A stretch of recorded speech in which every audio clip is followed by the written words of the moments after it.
Bora lá, terça-feira chegando. Hoje a gente vai falar um pouquinho a respeito da pele sensível, condição essa que a gente pode apresentar não só em doenças, como por exemplo uma rosácea, uma dermatite seborreica, uma dermatite atópica, mas a pele sensível ela pode ser uma condição isolada. A pessoa pode apresentar aquela síndrome da pele sensível e que não existe doença, mas que a pessoa realmente apresenta os sintomas de uma pele sensibilizada. Eu sou a doutora Carolina Espanhol, sou médica dermatologista, sou membro da Sociedade Brasileira de Dermatologia.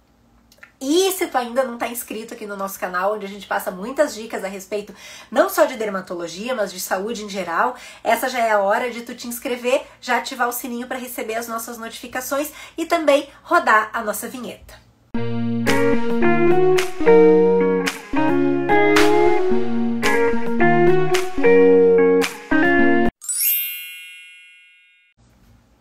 Então vamos falar um pouquinho a respeito da pele sensível?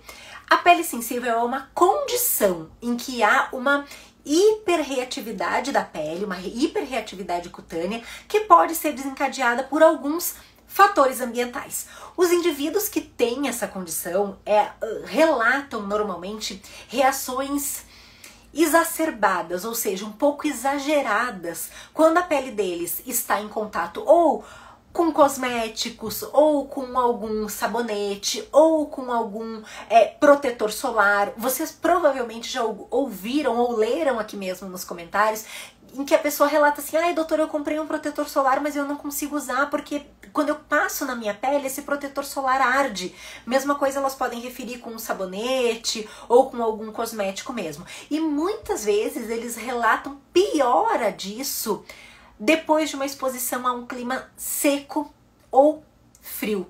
E embora não exista nenhum sinal de irritação objetiva, ou seja, a gente não consegue olhar isso na pele, normalmente falando, existe um prurido, ou seja, uma coceira, ou uma queimação, ou até uma sensação de pinicação constantemente presente na pele desses indivíduos. Os sinais objetivos normalmente estão ausentes, mas podem acontecer como um eritema, que é aquele vermelhidão, pode apresentar também um ressecamento, às vezes uma erupção, assim, algumas bolinhas que a gente por vezes pode até confundir como uma acne, mas que são descritos como uma resposta inflamatória mais intensa e parecem até umas lesões de urtica, umas lesões urticadas. Sabe quando a gente fala que a pessoa tá com urtica mesmo, parece que passou planta no rosto e ficou com aquelas lesões avermelhadas. Além disso, a gente sabe que esses sinais e sintomas associados a essa pele sensível pode estar relacionado em conjunto com variações, por exemplo, nas mulheres de um ciclo menstrual ou associada a alguns gatilhos ambientais. Pode ser pelo clima, pode ser por condição atmosférica, como uma poluição, por exemplo, pode ter a ver com produto de limpeza, com cosmético ou até mesmo com o tecido da roupa que a pessoa coloca. E quando a gente vai falar de epidemiologia, ou seja, aonde a gente encontra isso na população, a gente sabe que existe uma alta prevalência da pele sensível autopercebida. Não necessariamente diagnosticada, mas existe uma autopercepção dessa pele sensibilizada. Na verdade, a maioria das mulheres nos Estados Unidos, na Europa e no Japão acreditam que tem a pele sensível.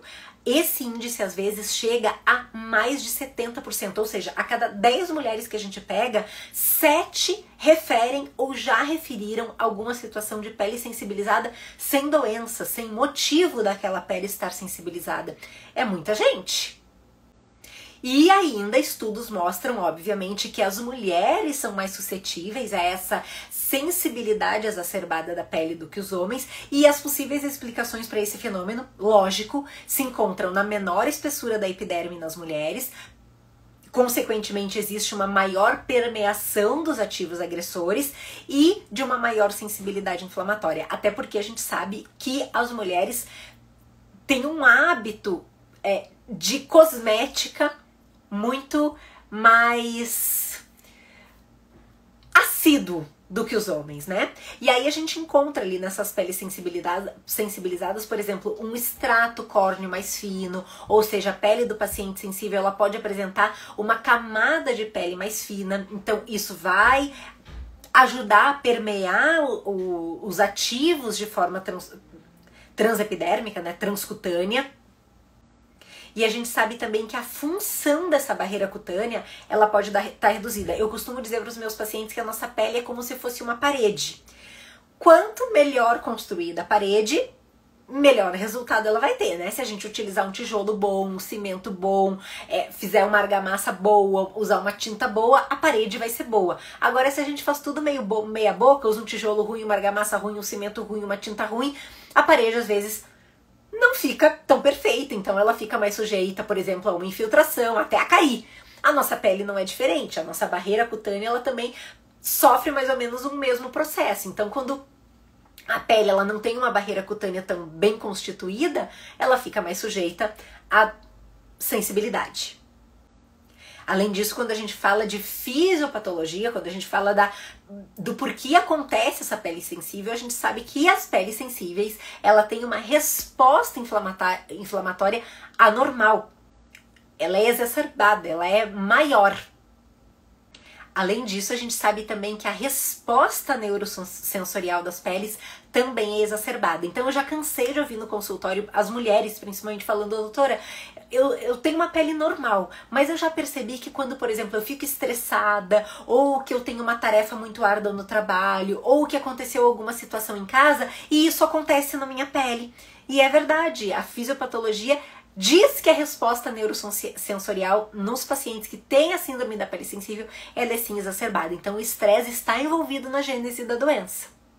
Então peguei aqui um esquema para vocês em que vai mostrar que 3 eventos desencadeadores ambientais levam a consequências com o resultado final de representantes da síndrome sintomática, que são prurido, ardência ou pinicação, ressecamento de pele e o eritema ou flushing, que é aquele vermelhidão. Então, quando a gente pega, por exemplo, a alteração de temperatura ou do pH, a gente sabe que isso leva a um evento neurosensorial de ativação de fibra neural com consequente ativação da tríade sintomática.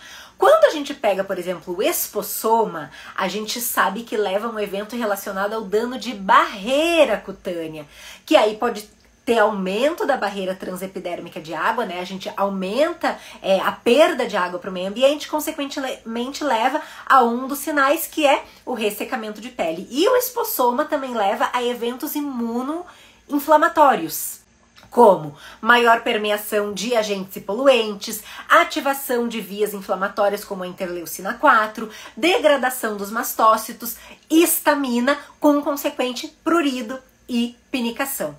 Além disso, o espossoma pode levar também à alteração da microbiota cutânea. Quando isso acontece, leva a alteração da resposta imunina, aumento de interleucinas e histamina, com consequente eritema e flush. Então é um esquema didático aqui dos 3 eventos desencadeantes ambientais que leva à tríade sintomática da doença. Então achei esse quadrinho muito interessante.